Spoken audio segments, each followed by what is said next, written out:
তিনিওখন মিটিং কৰি মে মাহ নহলেও জুন মাহৰ ভিতৰত আপোনালোকক 10,000 টকাটো মই ক্লিয়াৰ কৰি দিম হ'ব ডাঙৰকে হাত চাপৰে এতিয়া আকৌ কোনোবাই ৰেকৰ্ড টেকৰ্ড কৰি লওক জুনৰ ভিতৰত দিম বুলি কৈছো তেতিয়াহে মোক মনত পেলাই দিব পাৰিব হয় নে নহয় এতিয়া আমাৰ কাম হৈ গল চিন্তা কৰিব নালাগে 10,000 টকাটো আপোনালোকে পাই যাব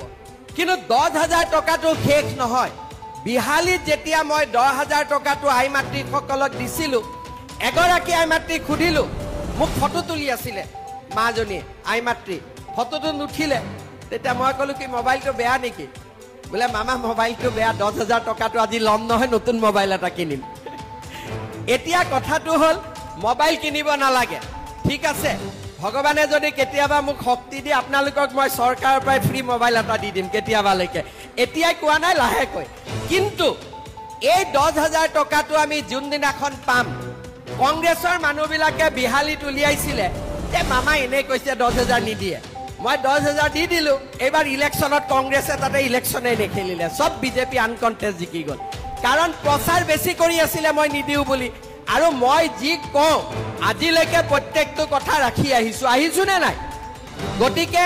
এতিয়া আপোনালোকক মই এটা অনুৰোধ কৰিম 10,000টো পাবই 10,000টোৰ কাৰণে মই একো কোৱা নাই কিন্তু 10,000ত মই শেষ নকৰো 10,000 যিসকলে ভাল কৰি খৰচ কৰিব মই আজি আপোনালোকক প্ৰতিশ্ৰুতি দিছো